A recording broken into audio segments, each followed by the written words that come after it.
Bonjour, merci.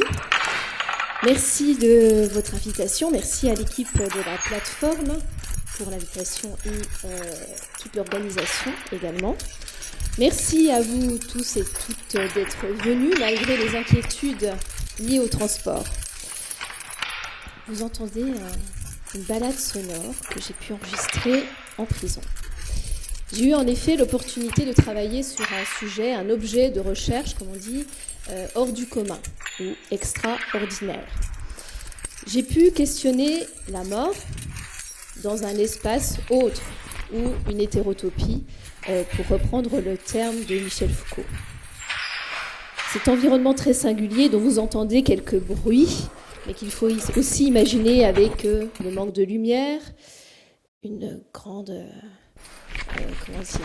un espace totalement autre. Donc j'ai fait l'expérience de cet environnement autre. J'ai aussi fait l'expérience à travers cette recherche de l'assemblage, de la juxtaposition de mondes variés. Le monde du soin, le monde de la peine, mais aussi j'ai tenté d'atteindre le monde personnel, dans la mesure du possible, des personnes détenues gravement malades. J'ai aussi eu l'opportunité, par cette recherche, de faire l'expérience de l'interdisciplinarité. Donc à la fois différents mondes, mais aussi différentes disciplines qui s'assemblent, se juxtaposent, se confrontent, discutent, voire se disputent.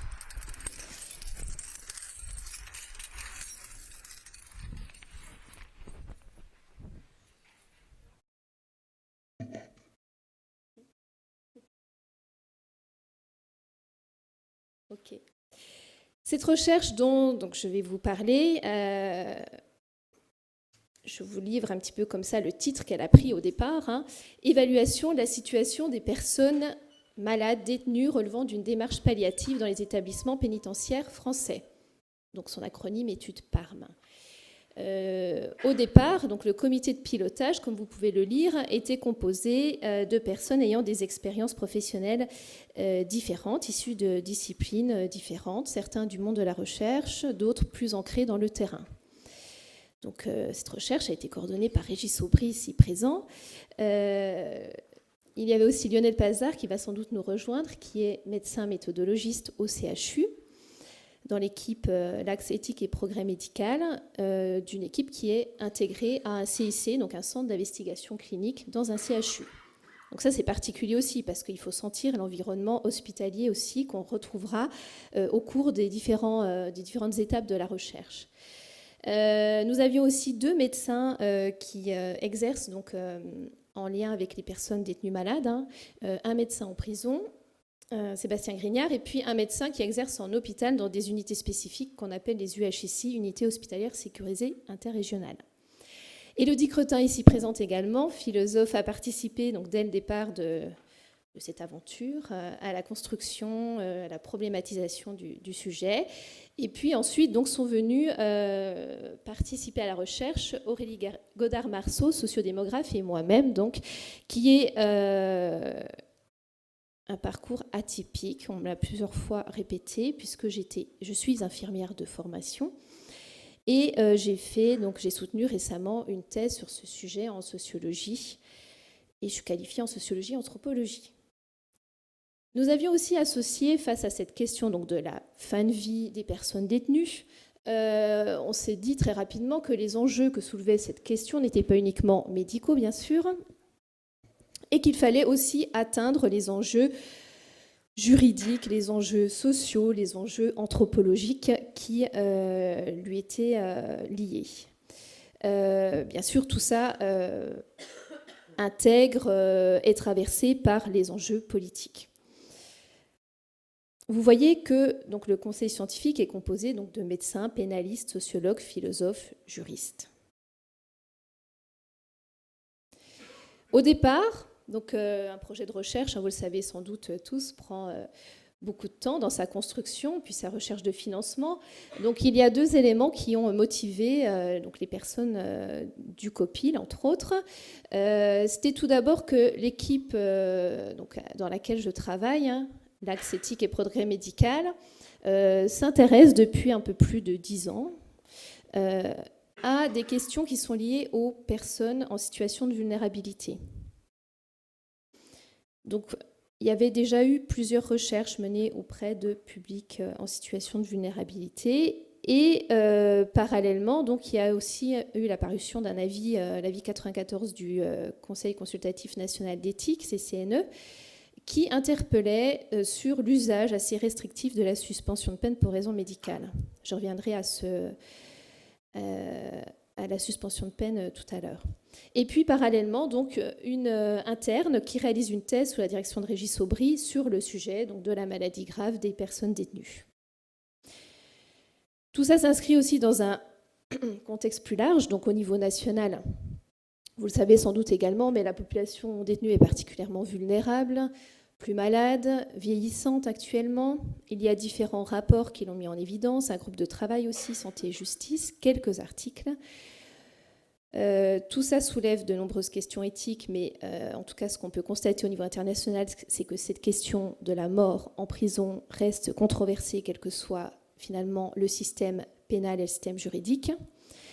En France, on est à l'introduction de la suspension de peine en 2002, c'est la loi Kouchner, qu'on peut aussi parfois, en dérapant un peu, appeler loi Papon, qui, au cours de son application, effectivement, a eu quelques réajustements, mais en tout cas se base sur certains critères en termes d'expertise médicale, mais aussi une évaluation juridique. Au niveau international, on voit des choses assez différentes que ce qui se passe dans le paysage français, puisque certains pays, dont donc principalement les États-Unis, ont déployé des programmes de soins palliatifs dans les prisons. Et notamment un dispositif qui peut nous paraître assez étonnant de co-détenus, donc d'autres personnes détenues qui se forment à l'approche palliative afin d'accompagner d'autres personnes détenues. En France, pour l'instant, nous n'avons pas de dispositif spécifique à la prise en charge ou à la fin de vie en prison. Et ce qu'il faut, donc j'en profite pour vous le dire là, mais ce qu'il faut avoir en tête, c'est que depuis 1994, donc 1994, qui n'est pas si ancien, les soins, la prise en charge sanitaire est sous la responsabilité du ministère de la Santé, alors qu'auparavant, c'était sous la responsabilité du ministère de la Justice. Donc voilà, d'où la question, soins palliatifs en prison, pas de données au niveau de la France, et aussi ce qu'on constatait au départ, c'est que les données pouvaient être variables. Donc si vous voulez, on avait un champ qui s'ouvrait à nous assez large. On peut parler de boulevard ou d'autoroute dans le domaine de la recherche, puisque pas de données, donc aussi une opportunité de s'en saisir de manière interdisciplinaire. Bonjour Lionel. Donc mon cher collègue nous rejoint. C'est les grandes circulations parisiennes. Donc cette approche interdisciplinaire reste, peut-être on peut l'appeler comme ça, complexe. Dans tous les cas, comme je vous le disais, on a essayé d'ancrer cette démarche-là au cours des différentes étapes de la recherche. Donc tout d'abord dans la construction de la problématique, c'est-à-dire de quoi on veut parler, qu'est-ce qu'on veut comprendre, combien de personnes sont concernées, qu'est-ce qu'elles vivent dans leur mode de vie, dans leur quotidien, quels sont les enjeux, les tensions professionnelles, et ça pouvait être aussi quels sont finalement les enjeux plus anthropologiques et politiques liés à cette question. Il a aussi fallu, bien sûr, demander des financements, puisque sans argent, difficile de faire de la recherche. Donc là aussi, on a essayé d'allier nos différentes compétences. Donc nos orientations n'allaient pas vers les mêmes appels à projets non plus. Donc il y a eu un dépôt en ANR, il y a aussi eu une lettre d'intention en PHRC. Donc ces deux démarches ont essuyé des refus. Et puis ensuite, on s'est tourné vers la Fondation de France, à 2 reprises, qui a soutenu le projet tout au long de son déploiement. Ensuite, une fois l'argent obtenu, il a fallu penser recrutement stratégique. Donc, vous l'avez vu tout à l'heure dans les personnes qui composent le COPIL, le comité de pilotage. Aurélie Godard-Marceau et moi-même avons été recrutés en tant que sociologue, notamment parce qu'il fallait aussi une expertise, des gens rompus aux recherches qualitatives, ce qu'il y avait moins dans l'équipe, s'il y avait Élodie aussi, mais pour mener le terrain. Et le choix a été fait, donc Aurélie Godard-Marceau ayant une expérience avant de travailler à l'hôpital à la direction d'administration pénitentiaire en tant que sociologue, et puis moi, avec mon expertise plus en tant que soignante, c'est-à-dire ayant déjà des éléments de connaissance du contexte hospitalier. Puis en plus, j'avais bossé en psychiatrie, donc j'avais aussi une petite idée de ce que pouvait être l'enfermement. Une fois donc le recrutement fait, bien sûr, il faut pouvoir accéder au terrain, ce qui n'a pas non plus été très simple, et ce qui a aussi supposé de pouvoir associer nos différentes compétences, stratégies, afin de pouvoir présenter la recherche, rassurer les différentes parties et les embarquer aussi avec nous dans cette démarche. On vous a préparé une petite diapo pour vous montrer un petit peu l'accumulation aussi de demandes d'autorisation. À la fois celles qui étaient inhérentes à la démarche de recherche dans le cadre hospitalier, donc celles qui sont plus sur la gauche de l'écran, avec anciennement la NSM, un comité de protection des personnes et une déclaration à la CNIL.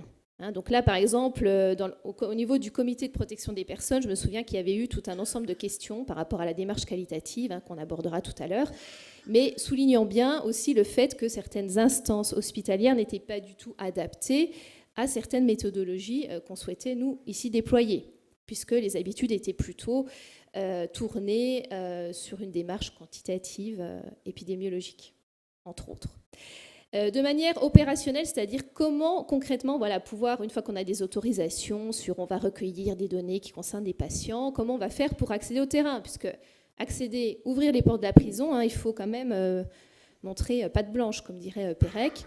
On ne peut pas accéder comme ça à la prison. On m'a dit plusieurs fois, la prison n'est pas un moulin, certes, oui, ça c'est sûr, puisqu'on a mis plus d'une année pour pouvoir franchir ces grilles, ces portes, toutes ces frontières. Et pour atteindre cette nécessité pour rencontrer les personnes détenues, nous avons au préalable rencontré la DGOS, la DGS, la direction d'administration pénitentiaire, à plusieurs reprises, en cours d'études exploratoires, et puis ensuite pour une autorisation à déployer au niveau national notre recherche mixte. Les objectifs qui nous ont mis d'accord, vous voyez bien que c'est coloré aussi de différentes influences théoriques et méthodologiques, disciplinaires. Donc un premier objectif, en fait, il fallait qu'on réponde aux questions qu'on se posait ensemble. Combien de détenus gravement malades dans les prisons? On n'en avait aucune idée. On essayait d'ailleurs entre nous de faire des estimations, mais parfois, on se trompe souvent, en fait. On ne peut pas tout prédire, finalement. Et puis d'ailleurs, au cœur des ministères, on nous avait dit aussi, mais ce n'est pas vraiment un problème, puisque ça concerne, peut-être une ou deux situations comme ça, très à la marge. Bien sûr, nos résultats ne montrent pas du tout ça. Donc, combien de personnes ça concerne? Le besoin d'avoir un chiffre. Ensuite, on se disait, dans cette situation, quelles sont les caractéristiques des personnes concernées? Deuxième étape, deuxième objectif. Et puis, troisième point, le besoin aussi de comprendre l'expérience que vivaient les personnes gravement détenues, mais aussi les différents professionnels ou l'entourage qui les accompagnait. Une méthodologie mixte, vous l'aurez compris, au regard des objectifs, par rapport à ce qu'on voulait comprendre, on avait besoin à la fois de déployer une partie épidémiologique et puis ensuite une partie qualitative. Donc ça s'est fait en 2 temps. On a, par l'intermédiaire déjà des médecins qui travaillaient en prison, pu recueillir en fait toutes les adresses, des mailings, presque 190 prisons de France, dans lesquelles il y a à chaque fois une unité sanitaire. Donc toutes ces unités sanitaires ont été atteintes par courrier puis par coup de téléphone.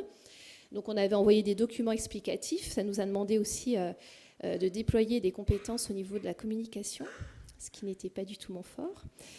Et du coup, on a aussi atteint donc, les UHSI, qui sont des unités pour personnes détenues dans des hôpitaux. Il y en a 8 en France. Les UHSA, il y en a aussi 7 ou 8, donc c'est pour les personnes atteintes de maladies mentales ou de troubles mentaux.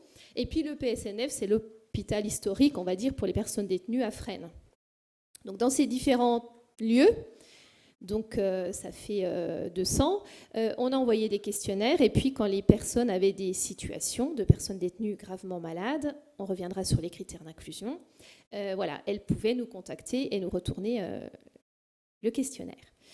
Puis l'enquête qualitative, donc, qui avait pour but de comprendre ces expériences, s'est intéressée aux trajectoires de soins, trajectoires pénales, aux ressentis, au vécu.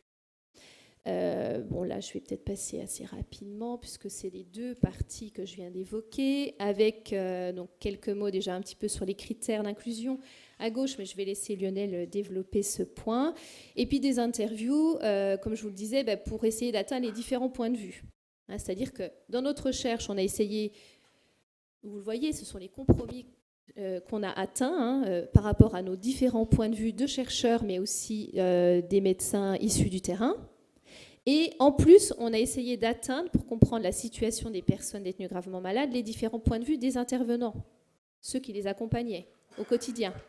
Donc des médecins, des infirmiers, infirmières, des SPIP, des surveillants, des surveillantes, et parfois la famille, les proches. Et parallèlement, j'ai mené une démarche ethnographique, donc ça c'était plus dans le cadre de mon travail de thèse, où je suis allée un jour par semaine pendant 1 an dans une prison, et j'ai passé 15 jours dans une UHSI. Et je suis sortie, mais je n'en suis sans doute pas sortie indemne. Merci Aline. Donc, alors désolé pour le retard, mais les médecins sont toujours en retard, vous voyez, même si j'ai beaucoup d'excuses sur ce point-là. L'étude avait pris du retard également, puisque comme le disait Aline, on avait cherché effectivement différents moyens, et puis quand on s'adresse dans le domaine justement habituel des appels de fonds médicaux, comme le PHRC, ou bien plus de recherche, bien que ce soit du côté des sciences humaines et sociales avec l'ANR, on avait beaucoup de mal à être compris à l'époque, puisqu'il faut se resituer à 10 ans en arrière, au moment de la recherche de financement, et donc les lois n'étaient pas les mêmes, vous voyez, on avait des sigles un peu différents, etc. Et on avait surtout une contrainte forte à l'époque entre le ministère de la Santé d'une part et puis le ministère de la Justice, qui effectivement venait de réaliser un transfert de tâches également au niveau de la prise en charge des soins en milieu carcéral. Et donc ça, c'est une situation aussi qu'il faut comprendre, parce qu'il fallait se mettre d'accord également avec tous les partenaires pour pouvoir entrer dans les prisons et en sortir, comme le disait effectivement Aline. Et ça a nécessité plusieurs débats également au niveau du timing de l'étude, pour dire on va commencer par une étude de faisabilité déjà dans une zone géographique, vous nous présenterez les résultats, s'ils sont convaincants et tout ça, on poursuivra par une deuxième zone géographique pour bien conforter votre projet, votre méthode, et puis après on l'étendra au niveau national. C'est ce qui a expliqué également au niveau de la Fondation de France les 2 appels d'offres qui nous ont été alloués, avec à chaque fois donc 3 temps. Et comme vous le voyez là, la collecte a commencé d'abord sur l'interrégion qui concernait l'UHSI de Lyon, et donc tout autour, c'est en bleu foncé. Et puis ensuite, on a étendu en deuxième période qui s'est déroulée donc du moins durant la 2012, la zone de Nancy, et ensuite une 3e période en 2013 sur France entière, plus les DOM-TOM. Voilà, merci. Alors, dans cette étude de faisabilité, on avait déjà un premier objectif principal qui était centré sur l'organisation médicale. Et du fait de ce transfert de compétences qui avait eu lieu justement vers le ministère de la Santé et vers les centres hospitaliers, donc les UHSA à l'époque, il n'y en avait qu'un seul. Et au fur et à mesure de l'étude, il y en a d'autres qui ont été créés et qui ont été intégrés. Les UHSI, pareil, se développaient à ce moment-là, et on a abouti à la fin à une structuration un peu complète. Mais on avait réfléchi au départ, au sein du comité de pilotage, avec le conseil scientifique, avec tous les avis qui nous avaient été donnés aussi par les partenaires, sur quelle est la source de données que l'on va prendre. Est-ce qu'on va croiser les sources de données ? du monde pénitentiaire, du monde médical, d'autres aspects au niveau juridique, et donc comment on allait le faire. Si bien qu'on a abouti à un compromis qui était une collecte des données par un médecin investigateur au sein de l'unité hospitalière sécurisée interrégionale, qui lui-même allait contacter effectivement les différentes UXA, c'est-à-dire les unités de consultation et de soins ambulatoires, au sein et concernés au niveau des différents établissements pénitentiaires, et à partir de là, on allait pouvoir justement estimer si ce mode opératoire aussi pouvait être valide ou non. On avait un objectif secondaire qui avait été souhaité par le conseil scientifique, et en particulier, je me souviens que c'était Emmanuel Piavet, donc un philosophe qui insistait beaucoup pour avoir un objectif plus qualitatif, sur proposition également du comité de pilotage, puisque vous avez vu sa structure qui était aussi très tournée sur les sciences humaines et sociales et sur les interrogations de Régis Aubry, pour analyser les représentations des acteurs qui travaillaient au sein de ce milieu pénitentiaire, et en particulier sur les soins palliatifs. Parce qu'effectivement, on a aussi deux mondes. Même dans le domaine médical, on avait les médecins des soins palliatifs, mais on avait les médecins qui intervenaient directement en milieu pénitentiaire. Et là, la compréhension pouvait être un petit peu différente, c'est ce qu'on va voir juste après. Il fallait analyser ensuite les situations des patients qui pouvaient être inclus dans l'étude épidémiologique pour savoir de qui on parlait, en fait, quand on voulait s'adresser effectivement à un recensement de ce type-là. Et donc le critère d'inclusion au départ de cette étude de faisabilité, c'était plus une vision soins palliatifs. Désolé Régis, mais c'était effectivement cette vision-là à l'époque, avec les patients atteints de maladies graves, chroniques, évolutives ou terminales, mettant en jeu le pronostic vital en phase avancée ou terminale. Et quand on a réalisé effectivement l'étude de faisabilité, on a eu un retour très important, d'autant plus que même par rapport aux estimations qui étaient au sein de l'équipe, et les estimations évidemment au niveau des ministères, on a vu arriver 63 situations de patients qui avaient été inclus dans l'enquête de faisabilité, et ce qui a nécessité tout un travail effectivement collectif et pluridisciplinaire pour confronter les différents points de vue, pour voir si ça rentrait bien dans le cadre de la définition. Mais en fait, on trouvait 24 patients qui correspondaient à des situations médicales où le pronostic vital n'était pas engagé, à proprement parler. C'était des maladies chroniques, du style du diabète ou bien d'autres choses comme ça, mais on n'avait pas le pronostic vital, ou d'autres situations dont les médecins disaient le pronostic vital est engagé, mais à plus d'1 an. Et effectivement, y compris maintenant d'ailleurs, cette difficulté de savoir quel est le pronostic vital d'une personne est très complexe et nécessite différents points de vue pour pouvoir faire cette appréciation. Donc, après l'étude de faisabilité, on a inclus un critère supplémentaire en estimant qu'effectivement, il fallait ajouter une estimation du pronostic vital engagé à moins d'1 an. Et là, on retrouvait une définition, effectivement, des patients en fin de vie du General Medical Council anglais, qu'on a trouvé, évidemment, après. C'est une publication de 2010, mais on était en plein dans ce moment où on le réalisait, et donc chacun essayait de faire ses définitions, et c'est la définition qui a été adoptée, effectivement, pour la deuxième phase et la troisième phase d'extension nationale. Voilà. Tu veux ? Voilà, donc, pour évoluer et évaluer, effectivement, dans un environnement contraint, le deuxième enseignement de l'étude de faisabilité, c'est pour ça que ça porte sur l'étude qualitative, et je voulais te céder la parole, mais oui, okay. Sinon, okay.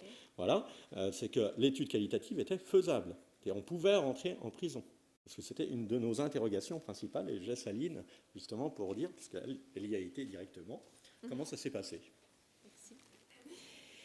Oui, du coup, c'est vrai qu'on n'était pas pleinement sûr de notre affaire, là, avant d'y aller. Et puis, on a toujours eu des surprises, en fait. Et puis, elles n'étaient parfois pas du tout là où on les attendait. C'est le propre de la recherche, vous le savez déjà. Mais bon, dans une vision plus globale et puis à distance, aujourd'hui, il est vrai qu'il a été possible, réalisable, de mener ces entretiens dans des conditions, bien souvent de contrôle, puisqu'il fallait toujours se munir de certains documents officiels. Faire rentrer un dictaphone en prison n'est pas évident. Parfois, il y avait des transferts de personnes détenues gravement malades et nous n'y étions pas informés, puisque eux-mêmes sont informés au dernier moment. Donc, vous imaginez un petit peu, parfois, les difficultés d'atteindre les personnes. Je n'ai jamais été obligée de faire des entretiens en présence de professionnels, de quel que soit leur monde. Et puis, généralement, donc, les entretiens se sont plutôt favorablement déroulés. Mais voilà, c'était surtout anticiper les différentes contraintes relatives à cet espace autre, comme je le disais tout à l'heure. Après, ce qui a été positif, je pense en particulier aux UHSI, dans laquelle on avait fait l'étude exploratoire, ma double casquette d'infirmière, de soignante et puis de chercheur m'a été particulièrement utile. Dans le sens où, quand les professionnels de terrain s'adressaient à moi, ils savaient que je n'étais pas complètement naïve.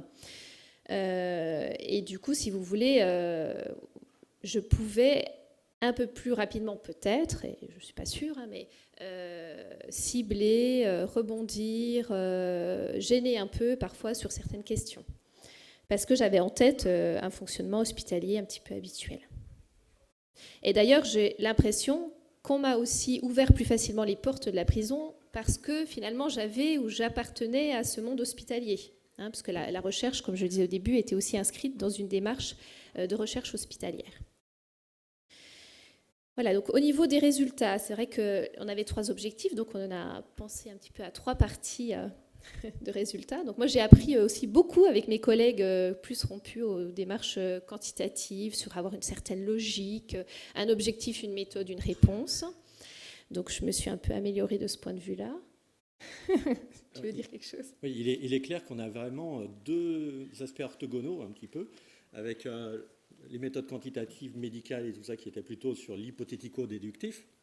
Normal, le médecin il fait d'abord un diagnostic pour ensuite poser le bon traitement qui correspond. Donc on fait des hypothèses et on essaye de les comparer à la réalité et on déduit effectivement le traitement qu'il faut appliquer. Alors que dans le domaine qualitatif...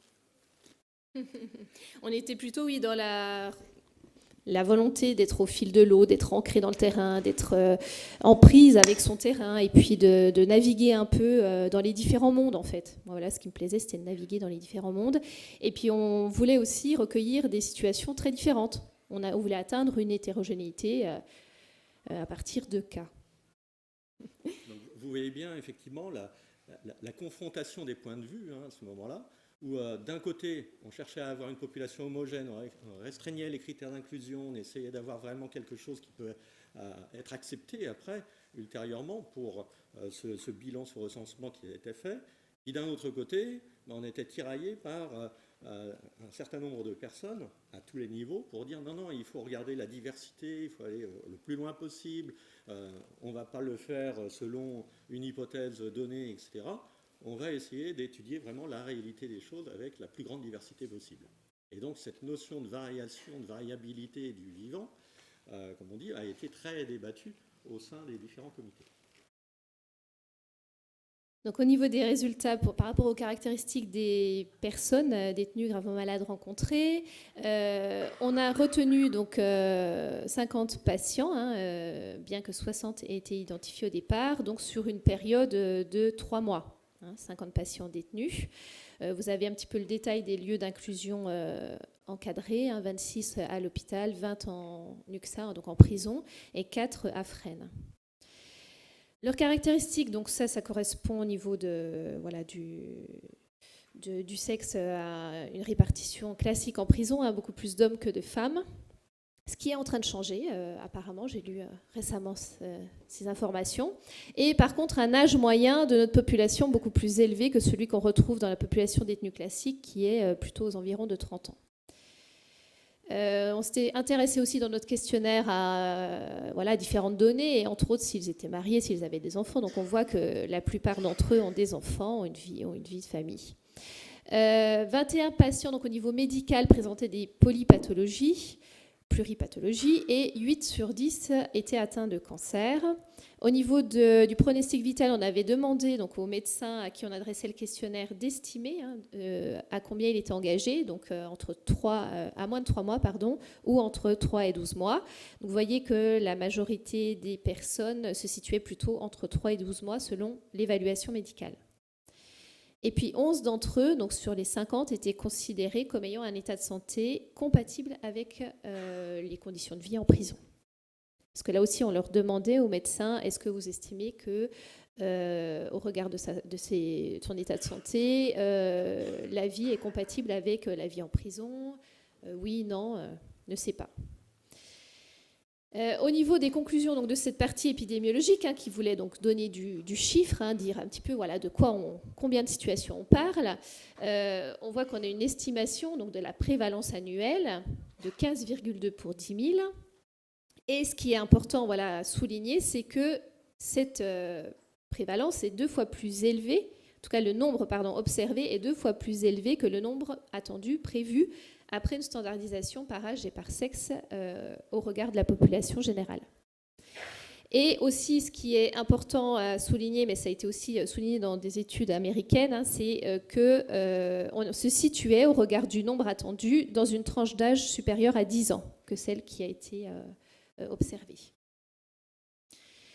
Là, on est plus sur la partie donc, du coup qualitative, mais on voit l'affluence quantitative, parce que vous voyez que ça, c'est finalement un compromis, toutes ces stratifications de l'échantillonnage. Donc moi, au début, je me disais, waouh, mais on met tout dans des cases. Il y a quelques éléments de langage qui me semblaient un petit peu être du chinois. Mais j'ai appris, je me suis aussi adaptée, j'ai appris un nouveau langage pour pouvoir justement communiquer, discuter vraiment. Donc vous voyez qu'on avait stratifié, mais tout ça finalement c'était pour avoir une population hétérogène. L'idée sur laquelle on se mettait d'accord, mais ça se formalisait comme ça. Un petit exemple de cas, je ne les ai pas tous mis parce qu'on a rencontré, donc il y a eu 14 situations analysées dans le versant qualitatif, mais vous voyez à partir donc, des 6 présentations qui sont là sous vos yeux, des 6 personnes, que donc, les âges varient, que les lieux aussi, leur situation, leur statut juridique également. Donc voilà, on avait vraiment, comme on vient de le dire, à cœur de s'intéresser à des situations très diverses. En tout cas, tenter de rencontrer, comprendre, analyser les différents cas qu'on peut rencontrer dans un milieu contraint. On a donc rencontré bien souvent les personnes détenues gravement malades en premier pour un entretien. Et puis ensuite, on a, si vous voulez, ça fait comme une étoile ou une toile d'araignée, peu importe l'image qui vous correspond le mieux, prenez celle que vous voulez. On a essayé de comprendre les différents points de vue qui venaient se poser sur la situation de la personne détenue gravement malade. Donc des infirmiers, des conseillers pénitentiaires d'insertion et de probation, des juges quand ils étaient sollicités pour une demande de libération pour raison de santé, parfois la famille, mais finalement assez rarement, des médecins et des surveillants, des surveillantes. Donc, au niveau de nos résultats, donc à la fois quanti et quali, parce que l'idée aussi, ça a été de tout regrouper. Donc là aussi, ce n'était pas un exercice très aisé. Il fallait, dans une démarche comparative, pouvoir utiliser, remettre en question, nuancer ou renforcer des résultats au regard des 2 approches. On l'a évoqué tout à l'heure, il faut bien donc situer les 2 espaces de soins dans lesquels l'enquête s'est déployée. À gauche en prison, les unités sanitaires, et puis à droite à l'hôpital dans les UHSI. C'est vrai que ce qu'il ressort au niveau de la prison par rapport à ces espaces de soins, c'est déjà qu'il est difficile de les atteindre. Donc c'est vrai que dans l'approche quantitative, on avait comme données, par exemple, il y avait une question sur l'aménagement possible de la vie en détention, où on demandait s'il y avait eu, par exemple, s'il y avait, la personne était en cellule adaptée, s'il y avait du matériel particulier incorporé, donc type fauteuil, lit médicalisé. Donc on s'est rendu compte qu'à partir de ces données par le questionnaire, ça paraissait peau de chagrin, si vous voulez. Il y avait très très très peu d'aménagement, alors qu'on nous disait, parallèlement, les médecins disaient, mais en même temps c'est difficile, les conditions ne sont pas tout à fait compatibles, et du coup, il y avait ce décalage. Et par l'approche qualitative, compréhensive, par notre immersion dans un environnement particulier, on a pu aussi saisir pourquoi, tous les freins qu'il y avait dans l'accès aux soins. Pourquoi les personnes nous racontaient qu'elles avaient l'impression d'une durée très longue d'attente avant de voir des soignants. On a eu aussi tout un questionnement commun entre les 2 approches par rapport aux antalgiques. Vous devez vous en douter, c'est une question assez épineuse. En prison, il y a voilà, beaucoup d'économies souterraines à cet égard, beaucoup d'enjeux, de pouvoir. Et on se rendait compte dans les questionnaires qu'en prison, presque la moitié des personnes n'avaient pas accès à des antalgiques de palier 1. Donc je ne vous dis pas pour les paliers 3. Donc presque la moitié, ce qui est incroyable. Et puis après, quand on va un peu plus finement regarder dans le détail des organisations et des perceptions, des représentations qu'ont les professionnels, on comprend qu'il y a beaucoup de méfiance, y compris de la part des professionnels de santé. Donc tout ça, si vous voulez, voilà, ces deux approches sont vraiment très complémentaires et permettent de s'enrichir mutuellement, finalement, de donner du sens de se donner du sens. Et en même temps, tout ça nous permettait aussi d'imaginer déjà, d'anticiper les possibles livrables. Quoi, livrables ? C'est pas un très beau terme. Les potentielles retombées pratiques, si vous voulez, issues de nos résultats.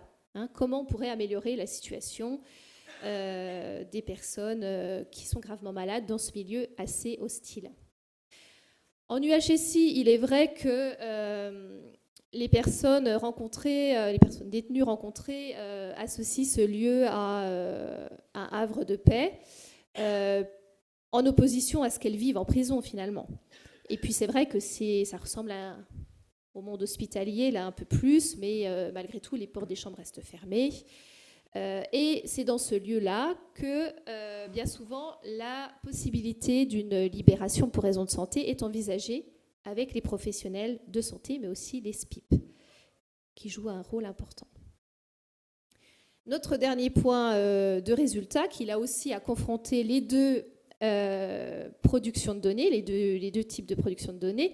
Donc, au niveau quantitatif, on savait que sur les 50 personnes recrutées, 41 d'entre eux étaient, selon les médecins, éligibles pour la suspension de peine pour raison médicale. Ça veut dire que, d'après les médecins, ils remplissaient les critères et pourraient en bénéficier. Il y avait aussi 37 personnes, donc des patients détenus, qui étaient estimés comme étant incompatibles avec la détention. Donc 37 sur 50. Et finalement, après, toujours dans le questionnaire, on voit qu'un peu plus loin, 28 patients ont fait une demande de suspension de peine. Donc là, on se dit déjà que oui. Alors entre estimer ceux qui pourraient être éligibles et faire la démarche, il y a déjà une grosse différence. Et ensuite, enfin, 13 réponses positives suite à une demande. Alors, c'est là où on voit l'intérêt de la recherche quantitative, c'est-à-dire que ça révèle effectivement un certain nombre de surprises que l'on n'avait pas initialement. Et quand on s'interrogeait, on ne prévoyait pas forcément ces situations. Et dans ce cadre-là, effectivement, il nous fallait plus de données pour comprendre ces mécanismes-là. Et donc, on peut orienter à ce moment-là les recherches qualitatives vers des aspects plus compréhensifs par rapport à certaines situations, dont celles qui étaient mentionnées ici. Donc, c'est vrai que dans ces incompréhensions chiffrées, finalement, on trouve du sens aussi dans le qualitatif, puisqu'on arrive en tout cas dans l'approche compréhensive, ça serait plus correct. Par exemple, sur les représentations qu'ont les différents professionnels de cette libération, de ce type de possibilité, cette fenêtre juridique. On voit un médecin qui dit, finalement, la suspension de peine, quand on regarde ce qu'il y a derrière, c'est forcément un coup près. Donc là, on comprend, bien sûr, que s'il y a d'autres solutions possibles, ce médecin va se tourner vers une autre solution. Pourquoi sortir ? Donc ça aussi, c'est une question qui nous a animés, qui a fait partie des grilles, des guides d'entretien. Pour les patients détenus, il y avait la question des proches, de retrouver des espaces, de retrouver des lieux, des souvenirs, reprendre la vie d'avant, ça c'est quelque chose qui est souvent revenu, avec aussi la question de la mort qui restait presque invisible. Pour les professionnels, donc c'était améliorer la prise en charge, surtout pour les professionnels de santé, mais pas que, puisque la question aussi, le sens trouvé autour de l'évitement de la mort en prison était assez transversal finalement, puisque à la fois les infirmiers, les SPIP et les JAP pouvaient trouver un sens presque commun, mais pas tout à fait. On a eu aussi une surprise, on en a toujours sur le terrain, quoi, une surprise, oui et non. C'est que certaines personnes ne souhaitaient pas faire de demande de libération. Donc là, c'était un peu compliqué aussi pour les équipes, puisque les équipes de soins envisageaient la poursuite de leur accompagnement à travers, bien souvent, la sortie de prison. Mais là, vous voyez, Bernard, donc, que j'ai rencontré il y a quelques années, qui dit « j'ai personne dehors ». De toute façon, voilà, il n'y avait pas de sens à une sortie de prison, puisque le maillage social était plus fort à l'intérieur des murs. On a rencontré des magistrats, donc ça c'était aussi très important et il nous aurait manqué sans doute des éléments puisque dans le questionnaire, on avait des questions en lien avec la peine, la durée de la peine et on s'est rendu compte que c'était très très peu rempli par les médecins. Alors soit ils ne voulaient pas, soit ils résistaient, peu importe, mais en tout cas, on a pu par les entretiens aussi approcher leur univers de sens. Et puis ce qu'ils demandaient, quoi, voilà, on a essayé de comprendre les déterminants de la décision. Qu'est-ce qui faisait qu'à un moment donné, on disait oui ou non à une demande de suspension de peine formulée par un détenu et par d'autres professionnels qui l'accompagnaient. Les difficultés de cette procédure, bien sûr, les cultures professionnelles, vous l'aurez compris, ça rend difficile les échanges. Une perception différente de la personne, hein, mais on peut aussi se l'appliquer aussi à nous, à nos différents points de vue dans l'interdisciplinarité, finalement. Mais aussi des projets variables en fonction de la singularité des personnes. C'était souvent du cas par cas, des réajustements permanents. Les déterminants, donc là je ne vais peut-être pas rentrer dans les détails puisqu'il va bientôt falloir conclure, mais vous avez une diapo qu'on pourra aussi laisser à l'équipe de la plateforme, des déterminants médicaux, judiciaires, mais aussi des déterminants liés à la personnalité du patient détenu. Juste à ce sujet-là, donc il y a une question effectivement dans les éléments médicaux qui ressort à chaque fois, c'est qu'est-ce qu'un pronostic vital engagé ? Et même 10 ans plus tard, on se pose encore cette question. Alors on a la question surprise, on a d'autres échelles qui essayent de mettre au point, etc. Mais on a vu encore dans une étude récente, mixte également, la difficulté pour, de toute façon, les médecins en premier lieu, mais les autres personnes également, pour avoir une estimation de ce pronostic vital engagé. Et quand on fait l'observation et des études prospectives, effectivement, on a toujours des cas qui sont en dehors de ces situations et ce qui pose un réel problème également pour en juger, puisque c'est un des éléments clés au niveau juridique après pour prendre en compte la situation de la personne. Donc, quelle que soit finalement l'introduction de dispositifs ou pas, des remises en question des attitudes professionnelles, la question de la fin de vie et des soins palliatifs pour les personnes détenues restera, puisqu'il y a des personnes qui sont concernées, on l'a vu là, 50 sur 3 mois, et il y en aura encore, et peut-être encore plus dans les années à venir. Donc ensuite, avant-dernier point, sur la valorisation, une valorisation qui a ciblé des revues différentes, puisque bien sûr le jeu de l'interdisciplinarité, c'est aussi de publier dans des revues variées, à la fois médicales, vous le voyez, palliative médecine, mais aussi des revues plus étiquetées sciences humaines et sociales. On a organisé aussi une journée d'études nationale pour restituer les résultats aux différentes parties prenantes de la recherche, aux différents centres qui y avaient participé. Et puis, on participe régulièrement à des colloques, à l'EAPC notamment. Dans ce prolongement, en fait, grâce à nos publications qui ont donné de la visibilité à notre approche, notre démarche interdisciplinaire, on a pu être contacté par une équipe anglaise qui travaillait sur la même question que nous, que vous connaissez pour certains, et s'insérer dans un réseau de recherche européen. Et honnêtement, si j'avais mené cette démarche de manière compréhensive, dans mon côté, un petit peu toute seule, comme beaucoup peut-être de thésards font encore, je n'aurais pas pu être sollicitée de la même façon par d'autres collègues européens. Donc si vous voulez, la démarche quantitative, la démarche épidémiologique qui vient chiffrer un phénomène, couplée ou mariée à cette démarche compréhensive a été vraiment bénéfique en termes de visibilité et aussi de légitimité, puisque les collègues européens nous ont dit plusieurs fois, mais vous êtes les seuls en Europe à avoir fait un recensement national.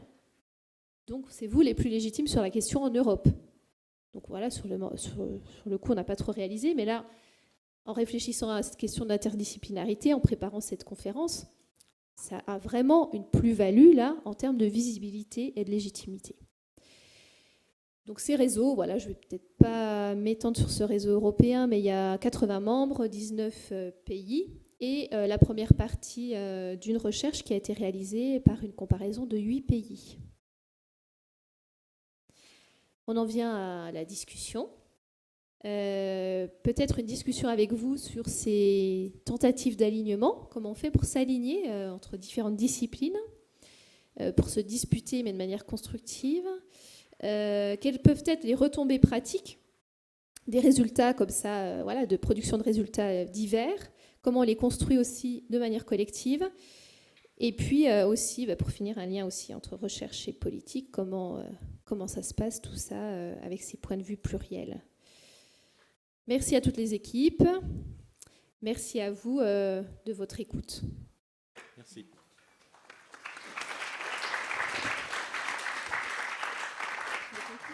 Aline, puis on va passer la parole aux collègues. Question ? Oui.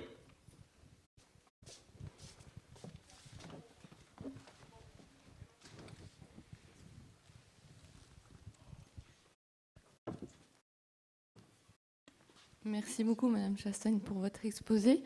J'ai une question par rapport qui serait davantage sur le lien entre votre expérience personnelle en tant qu'infirmière dans le cadre de la psychiatrie, le secteur fermé et la prison. En fait, pendant tout l'exposé, je me disais, est-ce que vous pourriez faire un parallèle, enfin vous l'aviez un petit peu tenté de dire qu'il y avait un arrière-fond de votre parcours, mais est-ce que dans le cadre du secteur fermé de psychiatrie, il y a déjà des études de fait dans ce domaine-là sur l'accès des soins palliatifs ?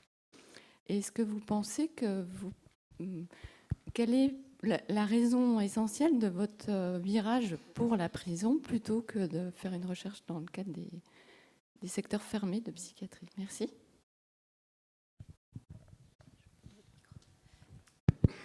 Merci. Question difficile.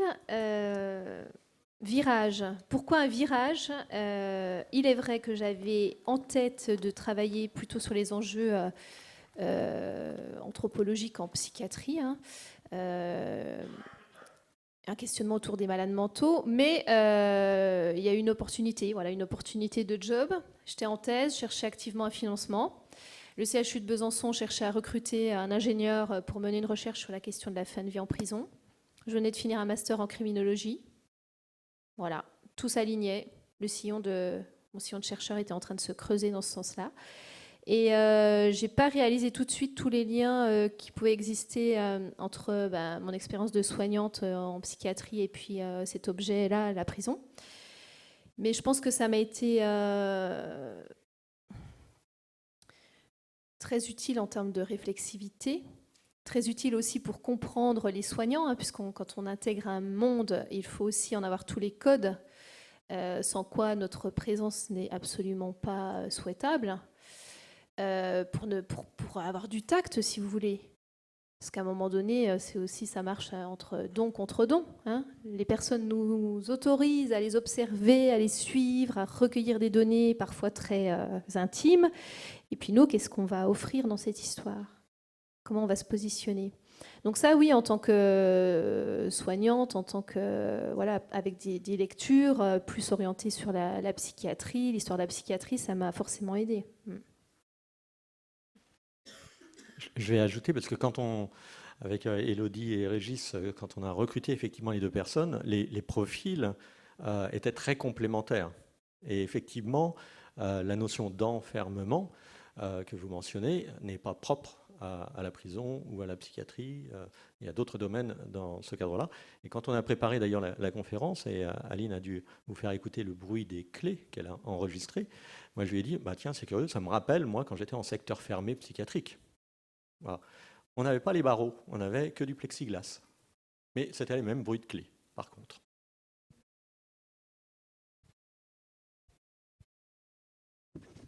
C'est juste aussi un des enjeux de l'équipe que de travailler, d'aller explorer les angles morts de notre société en prenant le motif de la fin de vie, mais en cumulant finalement les raisons de ne pas regarder ce qui se passe là. La fin de vie, la prison, l'enfermement, la maladie psychiatrique, puisqu'on avait aussi les UHSA. Quand on arrive à regarder des angles morts comme ça de notre société, on voit notre société. C'est un des enjeux qui dépasse l'objet de la recherche. Ça parle à un autre niveau que celui de la fin de la vie en prison, ce travail-là. Et c'est un des enjeux de cette équipe de travailler sur ces champs-là. Oui. Pardon, allez-y. Oui, je voulais revenir sur la notion de pronostic vital engagé. J'ai bien compris qu'on l'estimait à moins d'1 an pour pouvoir avoir une libération, mais je ne pense pas, ni dans la salle, ni les praticiens peuvent estimer un pronostic vital. Moi, j'interviens à l'hôpital pénitentiaire de Fresnes depuis 15 ans, et ils sont incapables de dire si c'est à 3 mois, à 5 mois ou à 8 mois. Donc, après, c'est l'appréciation du juge d'application des peines, et la plupart des juges connaissent très mal la loi. Ils n'ont jamais été en prison. Ils ne connaissent pas les conditions carcérales que vous avez décrites. Voilà. Et puis donc, la maladie psychiatrique, comme vous dites, elle cache le somatique. Et souvent, les médecins passent à côté de maladies graves. Et ça, c'est, je dirais, scandaleux, je dirais. Donc, il n'y a pas égalité de chance. Et je crois que la loi de 94, on a encore beaucoup de chemin à faire. Donc, la méconnaissance aussi des avocats. Vous n'avez pas parlé des avocats qui ne connaissent pas cette loi et qui pourraient être un des intermédiaires pour aider les détenus à bénéficier de cette loi. Voilà, c'est plus de témoignages et un questionnement quand même. On est tout à fait d'accord et on partage votre point de vue sur la difficulté de cette estimation, mais qui était un des critères effectivement qui est annoncé pour la suspension de peine et d'autres argumentaires de ce type-là. Et donc l'étude l'a souligné une fois de plus, mais l'étude de cas et également ce qui n'a pas été présenté, il y a eu un suivi pour savoir ce qui se passait après, y compris pour avoir et connaître la destinée de ces patients détenus, pour avoir une vision un petit peu plus globale. Et les chiffres qui sont rapportés sont des chiffres de toute façon planchers, minimum. Il y a sans doute d'autres situations, etc. Mais déjà avec ces chiffres minimum, on peut se rendre compte de l'importance de la question pour pouvoir s'en saisir et dire il y a des actions à mener de toute manière. Après, dire que les juges ne connaissent pas la loi, je ne serais pas aussi brutale. C'est quand même bon, il y a beaucoup de textes, mais les magistrats que j'ai pu rencontrer au cours de l'enquête, 5-6 magistrats, s'étaient saisis du texte. Bien sûr, entre un texte et la réalité, il y a beaucoup d'interprétations, de surinterprétations possibles, je suis d'accord avec vous, et beaucoup de prudence. On sait que c'est une profession prudentielle, mais comme les médecins également. Donc vous voyez, là, toutes les prudences qui s'accumulent dans cette histoire. Et les avocats, très rares, en fait, j'en ai rencontré un, et la plupart des personnes n'étaient pas aidées par des avocats. Ouais. Donc ça, c'est un réel problème de pouvoir connaître ses droits. Oui, bonjour. Moi, j'ai une question peut-être un peu plus anthropologique. La question que je me posais, c'est compte tenu de la population sur laquelle vous avez travaillé, donc des gens qui sont déjà enfermés, qui ont donc déjà une échéance qui concerne la durée de leur peine. Est-ce que vous avez le sentiment qu'il y a un ressenti très spécifique ou une façon très singulière de parler justement de la question de leur fin de vie ? C'est-à-dire comment cette échéance-là vient s'adosser, s'additionner à une autre échéance qu'ils ont. Est-ce que du coup, ils ont un point de vue singulier, particulier ? Alors, je ne sais pas, peut-être que ça n'a pas exactement fait partie de votre étude, mais si vous aviez des données là-dessus, je pense que ça pourrait être très intéressant. Merci. Vous avez raison, il y a un bornage temporel une fois que la personne est condamnée. Donc ça ne s'applique déjà pas aux personnes qui sont en attente de leur jugement, pour qui finalement le flou, l'incertitude est quasiment totale. Et même si la personne a été condamnée, il faut savoir que pour les personnes détenues, les recalculs de peine, du quantum de peine, qui se font au fil des années, là aussi, ils n'ont pas toutes les infos. Donc il y a déjà un rapport au temps, à l'horizon temporel et à l'avenir qui est très particulier du fait de la situation de personnes détenues. À cela s'ajoutent d'autres activités de temporalisation par rapport à la maladie qui arrive qui frappe comme une rupture biographique et qui permet de pouvoir agir peut-être sur cet horizon temporel qui était prévu, qui était peut-être loin et qui peut là, grâce à cette opportunité liée à la maladie, se rapprocher. Il peut y avoir un gain temporel. Donc dans ce contexte de gain temporel, de réajustement des activités de temporalisation, il y a aussi une forte action des professionnels de santé qui viennent aussi remplir ce temps qui était le temps de l'ennui en prison, qui était le temps de la solitude. Donc là, à nouveau, c'est rythmé.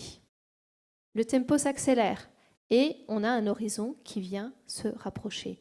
Donc bien sûr, dans ce contexte-là, la mort est parfois complètement noyée dans ces, voyez bien, ces deux trajectoires qui se juxtaposent. Le choix a été rarement fait de discuter de cette mort à venir, mais plutôt de la sortie et de ce qui allait pouvoir se passer. J'ai complété avec quelques éléments, non pas quantitatifs, bien au-delà, mais effectivement, quand on parle de suspension de peine, la peine est suspendue pendant le temps des soins, mais elle reprend après. Et donc, ça retarde. Et ce sont des arguments qui ont été avancés par un certain nombre de patients détenus pour dire on ne va pas faire la demande. Ou par rapport à ma libération, qui va être prochaine. Alors le terme prochain se comprend de manière différente, ça dépend de la longueur de la peine qui a déjà été réalisée également, mais pour dire ça ne va pas valoir le coup, je ne vais pas m'engager dans une démarche de ce type-là. Donc il y a vraiment différents types de situations à prendre en compte, et effectivement l'horizon temporel n'est pas le même. On va prendre les deux dernières questions et vous répondrez aux deux, parce qu'après on est pris par le temps, madame. Une question plus épidémiologique et plus générale, je me demandais au fond combien de gens meurent en prison, parce que je pense que cette étude des gens dont la mort est plus ou moins prévisible à court terme, c'est une très petite partie du problème. Il y a énormément de gens qui meurent en prison de mort violente ou de je ne sais pas quoi, de overdose, Dieu sait quoi, qui ne sont pas pris en charge là. Et je me disais que ce serait intéressant d'avoir une vision un peu plus globale. 15 pour 10 000, c'est très peu. Je ne sais pas combien il y a de gens en prison. 100 000, 90 000 Comment 70 000. Donc on s'attend à une mortalité beaucoup plus importante que ça. Alors, une réponse très rapide, il y a des statistiques effectivement de l'administration pénitentiaire qui existent avec les différentes causes de mortalité. Ça a été pris en compte, mais là c'est des éléments, tout ce qui était suicide, mort violente que vous évoquez, était exclu effectivement de ces statistiques. D'autant plus que là, le 15 pour 10 000, ce sont les situations finalement dites en soins palliatifs. Ce n'est pas le décès, puisqu'il y a un certain nombre de sorties, et parmi ces personnes-là, il y a eu des sorties aussi à l'extérieur. Oui, je me permets de prendre la parole juste pour attirer l'attention aussi, dans la mesure où vous parlez bien qu'effectivement, il n'y a pas forcément pour ces personnes détenues l'accès aux soins, et je voudrais juste rajouter, et l'accès au diagnostic. Isabelle, et puis on s'arrêtera pour ces questions. Ouais, juste revenir sur justement cette question d'estimation de l'espérance de vie et questionner en fait la nécessité de questionner nos propres représentations des soins palliatifs en tant que professionnels à l'approche de ce sujet. Et en fait, rebondissant sur l'expression utilisée par Régis, est-ce que finalement la qualification du milieu carcéral comme angle mort de notre société ne suffit pas à faire relever finalement de tout problème de soins en milieu carcéral d'une prise en charge palliative. Finalement, est-ce qu'il n'y a pas déjà une mort sociale traduite par la difficulté d'envisager une sortie par ces patients et qui finalement permettent, voilà, pour moi la question d'ajouter une espérance de vie, une estimation d'espérance de vie pour qualifier l'inclusion des patients relevant de soins palliatifs me paraît contournable.